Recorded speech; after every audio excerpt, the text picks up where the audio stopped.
नामटी तांकर न पारे मुरुची क्षणे मातर जेणे गले तेणे नाचे हृद मोर कि जानी काहींकी नुहाई पासर सुंदर मधुर नामटी तांकर न पारे मुरुची क्षणे मातर दुई दुई करी चारोटी अक्षर बांधी रखी अछि सरग संभार दुई दुई करी चारोटी अक्षर बांधी रखी अछि सरग संभार आड़ काटे छंदा सेही नाम चिर हे जुन हे जुणु पुलके शरीर सुंदर मधुर नामटी तांकर न पारे मुरुची क्षणे मातर नीति चमत्कार प्रीति रत्नाकर पापु तरी बारे अमहमंतर नीति चमत्कार प्रीति रत्नाकर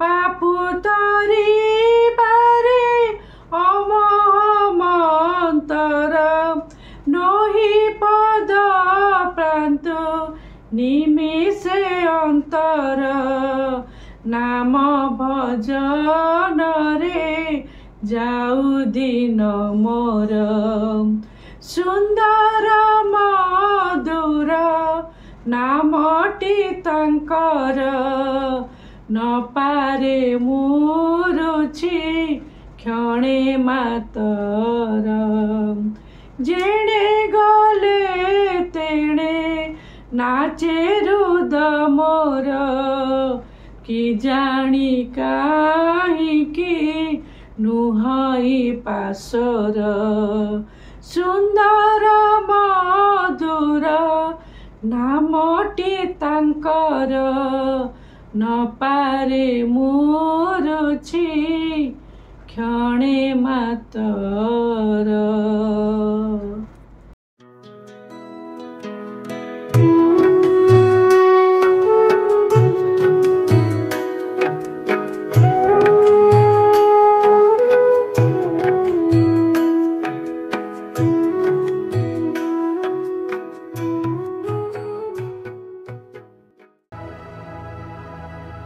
प्रभु जीशु ख्रीष्ट नाम नमस्कार जणेबा संगे संगे आपण मानकु तृतीय रविवार उपासना को स्वागत करूछि। नमस्कार। आज ध्यान निमंते आमे माने पाठ करबा आदि पुस्तक 12 पर्व 1 पदरु 4 पद जाय। एठारे प्रकार लिखा जाय एउतारे सदाप्रभु अब्राहम को कहिले तुंबे अपना देश और ज्ञाति कुटुंब और पैतृक गृह परित्याग करी आंबे जो देश तुमको देखेबा से देश को जाओ। आंबे तुम्बठार एक महागोष्ठी उत्पन्न करिबा पुणी आंबे तुमको आशीर्वाद करी तुम्बर नाम महत करिबा तुम्बे आशीर्वादर आकर हेबो। जो माने तुमको आशीर्वाद करंती आंबे सेमानको आशीर्वाद करिबा पुणी जे के तुमको अभिशाप दिए आंबे ताको अभिशाप देबा आ तुम्बठारू पृथ्वीर सबु वंश आशीर्वाद प्राप्त हेबे। अनंतर अब्राहम सदाप्रभु को ए वाक्य अनुसार प्रस्थान कले पुणे लोट तांको संगरे गले।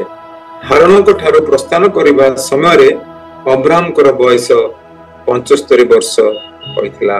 प्रभु ए पठित वाक्य अध्ययन रे बुझिबारे हमनको समस्त को आशीर्वाद करंतु। आसंतु आमे संक्षेप रे प्रार्थना करी आज वाक्य परिचर्या निमंते ଆଗକୁ ଯିବା, ପ୍ରାର୍ଥନା କରିବା। ମଙ୍ଗଳମୟ ପ୍ରଭୁ, ତୁମ ନାମର ଧନ୍ୟବାଦ କରୁଛୁ। ଆଜିର ଏ ରବିବାର ଉପାସନାରେ ଯେଉଁ ବାକ୍ୟ ଆମେ ଅଧ୍ୟୟନ କରିଅଛୁ, ଏ ବାକ୍ୟ ତୁମର, ତୁମେ ବକ୍ତା, ଆମେ ସମସ୍ତେ ଶ୍ରୋତା। ପବିତ୍ର ଆତ୍ମା ପରମେଶ୍ୱର ତୁମର ବାକ୍ୟ ଦେଇ ଆମମାନଙ୍କୁ ପରିତୃପ୍ତ କର, ଯେପରି ଏ ବାକ୍ୟ ଆମମାନଙ୍କ ଜୀବନ ନିମନ୍ତେ ତୁମର ରାଜ୍ୟର ବୃଦ୍ଧି ପାଇଁ ସହାୟତା ପ୍ରଦାନ କରିବ। ସମସ୍ତ ଗୌରବ ପ୍ରଶଂସା ତୁମକୁ ଦେଇ ଏ ପ୍ରାର୍ଥନା ଏକମାତ୍ର ଉଦ୍ଧାରକର୍ତ୍ତା ପ୍ରିୟ ପ୍ରଭୁ ଯୀଶୁ ଖ୍ରୀଷ୍ଟଙ୍କ ନାମରେ ମାଗୁଅଛି, ଆମେନ୍। ପ୍ରିୟ ଦର୍ଶକ ବନ୍ଧୁ, ପ୍ରଭୁଙ୍କର ବାକ୍ୟରେ ଆମେ ଅଧ୍ୟୟନ କରୁଥିଲୁ, ସଂକ୍ଷେପରେ ଆମେ ଆଲୋଚନା କରିବା। ଲେଖାଗଲା, ଏଉତରେ ସଦାପ୍ରଭୁ ଅବ୍ରାମକୁ କହିଲେ, ତୁମେ ଆପଣା ଦେଶ ଓ ଜ୍ଞାତି କୁଟୁମ୍ବ ଓ ପୈତୃକ ଗୃହ ପରିତ୍ୟାଗ କରି ଆମ୍ଭେ ଯେଉଁ ଦେଶ ତୁମକୁ ଦେଖେଇବା ସେଇ ଦେଶକୁ ଯାଅ। ଆମମାନଙ୍କ ସମସ୍ତଙ୍କ ପାଖରେ ବାଇବଲ ଅଛି, ଆମେ ସମସ୍ତେ ବାଇବଲ ଅଧ୍ୟୟନ କରୁଛୁ, କିନ୍ତୁ ଏଇ ଦିନ ମାନଙ୍କରେ ବାକ୍ୟ ଶିକ୍ଷା ଗ୍ରହଣ କରିବା, ବାକ୍ୟ ଶିକ୍ଷା ଶୁଣିବା ଅନେକଙ୍କ ନିକଟରେ ସେମାନେ ମନେ କରନ୍ତି ଯେପରି ସମୟ ଗୋଟେ ଆମେ ବ୍ୟୟ କରୁଛୁ। ତେଣୁ ମୁଁ ଆପଣମାନଙ୍କୁ ଶିକ୍ଷା ଦେବାକୁ ଚାହେଁନି। ବାକ୍ୟରୁ ଆପଣମାନଙ୍କ ମଧ୍ୟରେ ଗୋଟେ ଏ ପ୍ରକାର ଏକ ବିଷୟକୁ ମୁଁ ଆପଣମାନଙ୍କୁ ସମ୍ମୁଖରେ ରଖିବାକୁ ଚାହେଁ। ଆପଣମାନେ ମଧ୍ୟ ଏ ବାକ୍ୟ ଅଧ୍ୟୟନ, ବାକ୍ୟ ଶ୍ରବଣ ଦ୍ୱାରା ଯେ ଆଶୀର୍ବାଦ ପ୍ରାପ୍ତ ହୁଅନ୍ତି, ଏକଥାକୁ ଆପଣମାନେ ଅନୁଭବ କରିବାକୁ ପାରିବେ। ଏଠାରେ ଯେବେ ଲେଖାଯାଏ, ଏଉତାରେ ସଦାପ୍ରଭୁ ଅବ୍ରାମକୁ କହିଲେ, ମୁଁ ଆପଣମାନଙ୍କ ସମ୍ମୁଖରେ ଗୋଟେ ପ୍ରଶ୍ନ ରଖିବାକୁ ଚାହେଁ। ଯେତେବେଳେ ଆମେ ଏକ ପଦ ପାଠ କଲୁ, ସେ ପାଠ କରିବା ସମୟରେ ମୋ ମନରେ ଗୋଟେ ପ୍ରଶ୍ନ ଆସିଲା, ସଦାପ୍ରଭୁଙ୍କ ମନର କଣ ସେ କଥା ଗୁଡାକ ଥିଲା ଯେ ସେ ଅବ୍ରାମକୁ କହୁଛନ୍ତି, ତୁମେ ଆପଣା ଦେଶ ଓ ଜ୍ଞାତି କୁଟୁମ୍ବ ଓ ପୈତୃକ ଗୃହ ପରିତ୍ୟାଗ କରି ଆମ୍ଭେ ଯେଉଁ ଦେଶ ତୁମକୁ ଦେଖେଇବା ସେଇ ଦେଶକୁ ଯା। ଚିନ୍ତା କରନ୍ତୁ ତ, ପରମେଶ୍ୱରଙ୍କ ମନରେ କଣ ସେ ଇଚ୍ଛା ଥିଲା? ସେ ଚାହୁଁଛନ୍ତି ଅବ୍ରାମ ସେ କଥା ଗୁଡାକ ପ୍ରକାଶ କରୁ। ମୁଁ ଆଜି ଏଇ ସନ୍ଦର୍ଭରେ ଆପଣମାନଙ୍କ ସମ୍ମୁଖରେ ଗୋଟେ କିଛି କଥା ରଖିବାକୁ ଚାହେଁ। ଯଦି ଆମକୁ ଏହାକୁ ନାମକରଣ କରିବା, ପରମେଶ୍ୱରଙ୍କର ମନର ଇଚ୍ଛା ଅବ୍ରାମଙ୍କ ଦ୍ୱାରା ପ୍ରଭୁ ପ୍ରକାଶ କରିବାକୁ ଚାହୁଁଛନ୍ତି। ଯଦି ମୁଁ ଆପଣମାନଙ୍କ ନିକଟରେ ପ୍ରଶ୍ନ କରିବି, ଆପଣ ମତେ ଉତ୍ତର ଦେବେ। ଏମିତି ଯଦି ଆମେ ବାରମ୍ବାର ପ୍ରଶ୍ନ ଉତ୍ତର କରୁଥିବା ହୁଏତ ବିଳମ୍ବ ହେଇପାରେ, ହେଲେ ମୁଁ କିନ୍ତୁ ଆପଣମାନଙ୍କ ନିକଟରେ ଏଇ କଥା କହିବାକୁ ଚାହେଁ। ପ୍ରଥମ ପଦ ପଢିବା ପରେ ମୁଁ ଏ କଥା ବୁଝୁଛି ଯାହା ମୁଁ ଆପଣମାନଙ୍କ ସମ୍ମୁଖରେ ରଖିବାକୁ ଚାହେଁ। ଅବ୍ରାମ ତାଙ୍କୁ ଯେପରି ପ୍ରଥମ ସ୍ଥାନ ଦେବେ, ଈଶ୍ୱରଙ୍କର କଣ ଇଚ୍ଛା ଥିଲା? ଅବ୍ରାମ ଜୀବନରେ ପରମେଶ୍ୱର ତା ପ୍ରକାଶ କରିବା ପାଇଁ ଅବ୍ରାମକୁ ଆହ୍ୱାନ ଦଉଛନ୍ତି। ହାଲେଲୁୟା। ଅବ୍ରାମ ସେଇ ଲୋକ ଯେ ପରମେଶ୍ୱରଙ୍କର ଇଚ୍ଛା କଣ ଅବ୍ରାମ ପୂରଣ କରିବାକୁ ଯାଉଛନ୍ତି। ଆଜିର ରବିବାରରେ ମତେ ଆଉ ଆପଣମାନଙ୍କୁ ପ୍ରଭୁଙ୍କର ବାକ୍ୟ ମୋତେ ଏଇ କଥା କହିବାକୁ ଚାହେଁ, ତ ଆମେ ଆଗକୁ ଦେଖିବା। ଅବ୍ରାମ ତାଙ୍କୁ ପ୍ରଥମ ସ୍ଥାନ, ପରମେଶ୍ୱରଙ୍କୁ ପ୍ରଥମ ସ୍ଥାନ, ଏହା ପରମେଶ୍ୱରଙ୍କର ଇଚ୍ଛା ହେଲା, ଅବ୍ରାମକୁ ସେ ଆହ୍ୱାନ କରୁଛନ୍ତି। ଦ୍ୱିତୀୟରେ ଆମେ ଦେଖିବା, ସେ ପ୍ରଥମ ପଦ ଅନୁସାରେ ପରମେଶ୍ୱରଙ୍କର ବାଧ୍ୟ, ପ୍ରଥମେ ତାଙ୍କୁ ପ୍ରଥମ ସ୍ଥାନ ଦେଉ, ଦ୍ୱିତୀୟରେ ତାଙ୍କର ବାଧ୍ୟ, ତୃତୀୟରେ ଆମେ ଦେଖିବା ପରମେଶ୍ୱରଙ୍କର ମହତ ଯୋଜନାକୁ ସଫଳ କରୁ। ହାଲେଲୁୟା। ଅବ୍ରାମଙ୍କ ଜୀବନରେ ପରମେଶ୍ୱରଙ୍କର ଇଚ୍ଛା ଯେ ପରମେଶ୍ୱରଙ୍କର ଇଚ୍ଛା ଅବ୍ରାମ ତାଙ୍କର ମହତ ଯୋଜନାକୁ ସଫଳ କରୁ। ଚତୁର୍ଥରେ ଆମେ ଦେଖୁଛୁ ପରମେଶ୍ୱରଙ୍କର ପଛେ ପଛେ ତାଙ୍କର ଲକ୍ଷ୍ୟ ସ୍ଥଳକୁ ପହଞ୍ଚିବା ପାଇଁ ଏହା ତାଙ୍କ ଜୀବନରେ ସେ ସାଧନ କରୁ। ମୋର ପ୍ରିୟ ପ୍ରଭୁଙ୍କର ପୁଅ ଝିଅ ମାନେ, ପ୍ରଭୁଙ୍କର ଦାସ ଦାସୀ ମାନେ, ପରମେଶ୍ୱରଙ୍କର ଇଚ୍ଛା ଅବ୍ରାମ ପୂରଣ କରିବାକୁ ଯାଇ ଏ ଚାରୋଟି କଥାକୁ ଆମେ ଶୁଣିଲୁ। ପ୍ରଥମ କଥାରେ ଶୁଣିଲୁ ଅବ୍ରାମ ପରମେଶ୍ୱରଙ୍କୁ ପ୍ରଥମ ସ୍ଥାନ ଦିଅନ୍ତୁ, ଦ୍ୱିତୀୟରେ ପରମେଶ୍ୱରଙ୍କର ବାଧ୍ୟ ହୁଅନ୍ତୁ, ତୃତୀୟରେ ପରମେଶ୍ୱରଙ୍କର ମହତ ଯୋଜନାକୁ ସଫଳ କରନ୍ତୁ, ଆଉ ପରମେଶ୍ୱରଙ୍କର ପଛେ ପଛେ ତାଙ୍କ କହିଥିବା ଲକ୍ଷ୍ୟ ସ୍ଥଳରେ ପ୍ରଭୁଙ୍କର ବାକ୍ୟରେ ଲେଖାଯାଏ। ମାଥୁ ଲିଖିତ ସୁସମାଚାର 6 ପର୍ବ 33 ପଦରେ ବାକ୍ୟ କହେ, ପ୍ରଥମେ ତାହାଙ୍କର ରାଜ୍ୟ ଧାର୍ମିକତା ଅନ୍ୱେଷଣ କରିବା, ତାପରେ ଆମ ମାନଙ୍କ ଜୀବନରେ ପ୍ରଭୁ ଆମ ମାନଙ୍କ ପାଇଁ ଯାହା ଆବଶ୍ୟକ ତାହା ସେ ଯୋଗ କରିବେ। ଏହା ପ୍ରଭୁଙ୍କର ପ୍ରତିଜ୍ଞା।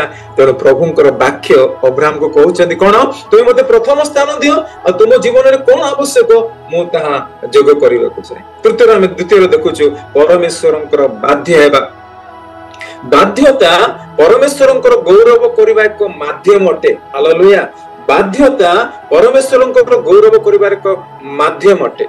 ଯେତେବେଳେ ସାଉଲ ପରମେଶ୍ୱରଙ୍କର ବାଧ୍ୟତା ଜୀବନ ନ କାଟିବା ଯୋଗୁ ପରମେଶ୍ୱର ତାଠାରୁ ତା ରାଜ୍ୟକୁ ଚିରି ନେଇ ଆଉ ଦାଉଦଙ୍କ ନିକଟରେ ସମର୍ପଣ କରିଥିଲେ। ତେଣୁ ଆମେ ମାନେ ମଧ୍ୟ ଈଶ୍ୱରଙ୍କର ବାଧ୍ୟ ହେବାର ଆବଶ୍ୟକ ଅଛି। ତୃତୀୟରେ ଦେଖୁଛୁ ପରମେଶ୍ୱରଙ୍କର ମହତ ଯୋଜନା ସଫଳ କରିବା ପାଇଁ ପରମେଶ୍ୱର ଚାହାନ୍ତି। ପ୍ରଭୁଙ୍କର ବାକ୍ୟ ଲେଖାଯାଏ ଇସାୟା 44:24 ପଦରେ, ସେ ଏକମାତ୍ର ପରମେଶ୍ୱର, ଦ୍ୱିତୀୟ କେହି ନାହାନ୍ତି।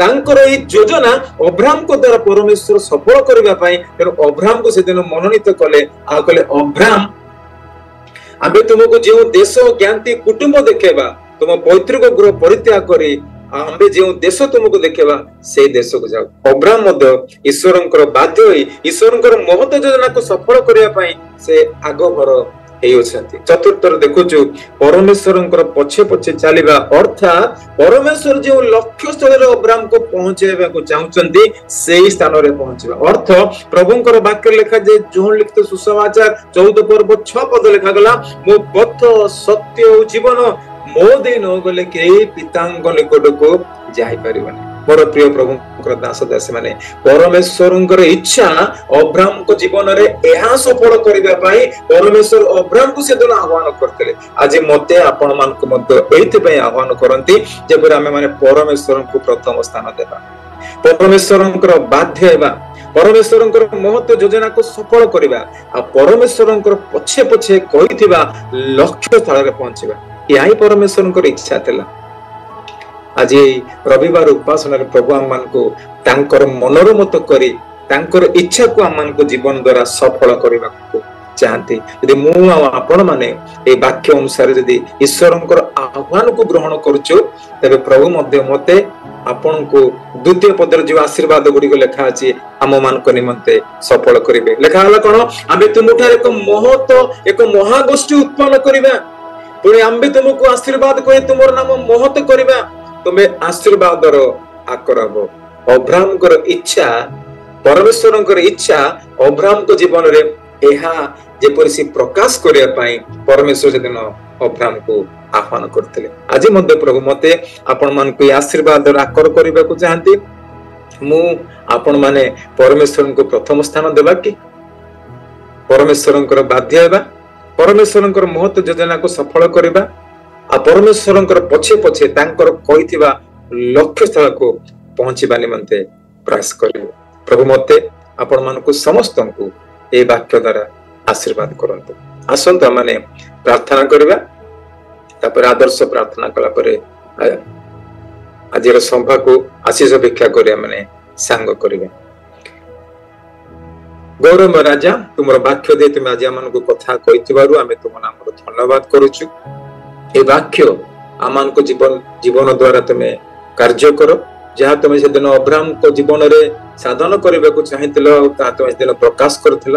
ଅବ୍ରାହମ ମଧ୍ୟ ବାଧ୍ୟ ହୋଇଥିଲେ ଏବଂ ପ୍ରଭୁ ପୈତୃକ ଗୃହ ପରିବାରକୁ ଛାଡି ଯିବା ଦ୍ୱାରା ପ୍ରଭୁ ତୁମର ମହାନ ଆଶ୍ଚର୍ଯ୍ୟ କ୍ରିୟା କର୍ମକୁ ସଫଳ କରିବା ନିମନ୍ତେ ସକ୍ଷମ ହେଇଥିଲେ। ତା ଦ୍ୱାରା ଅବ୍ରାହମ ମଧ୍ୟ ଆଶୀର୍ବାଦ ପ୍ରାପ୍ତ ହେଇଥିଲେ ଆଉ ତୁମେ ମଧ୍ୟ ଅବ୍ରାହମଙ୍କର ପରମେଶ୍ୱର ହେବା ପାଇଁ ଇଚ୍ଛା କରି ତାହା ତୁମେ ସମ୍ପନ୍ନ କରିଥିଲ। এই বাক্য ଆମମାନଙ୍କ ଜୀବନରେ 100 ଗୁଣ ଫଳ ଫଳୁ, ଆମ ମାନଙ୍କ ଜୀବନରେ ମଧ୍ୟ ଯେପରି ତୁମକୁ ପ୍ରଥମ ସ୍ଥାନ ଦେଇ ଆଗକୁ ବଢିବାକୁ ପାରିବା ଏ ପ୍ରକାର ତୁମେ କୃପା କର। ସବୁ ଗୌରବ ପ୍ରଶଂସା ତୁମକୁ ଦେଇ ତୁମର ଅନୁଗ୍ରହ ଭିକ୍ଷା କରି ପ୍ରାର୍ଥନା ଯୀଶୁଙ୍କ ନାମରେ ମାଗୁଅଛି। ଆସନ୍ତୁ ଆମେ ଆଦର୍ଶ ପ୍ରାର୍ଥନା କରିବା। ଆୟ ମାନଙ୍କ ସ୍ୱର୍ଗସ୍ଥ ପିତା, ତୁମ ନାମ ପବିତ୍ର ବୋଲି ମାନ୍ୟ ହଉ, ତୁମର ରାଜ୍ୟ ଆସୁ ଯେପରି ସ୍ୱର୍ଗରେ ସେରୂପୀ ପୃଥିବୀରେ ତୁମର ଇଚ୍ଛା ସଫଳ ହଉ। ଆଜି ଆମମାନଙ୍କୁ ପ୍ରୟୋଜନୀୟ ଆହାର ଦିଅ, ଆମେ ମାନେ ଯେପରି ଆପଣ ଅପରାଧୀ ମାନଙ୍କୁ କ୍ଷମା କରୁଅଛୁ ସେପରି ଆମ ମାନଙ୍କ ଅପରାଧ ସବୁ କ୍ଷମା କର।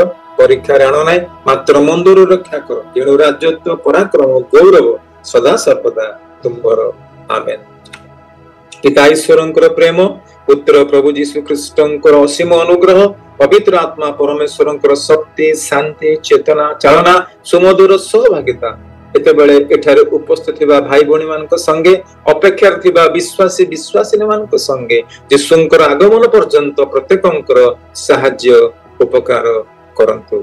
प्रभु प्रत्येकंकु आशीर्वाद करंतु। आमेन। Thank you.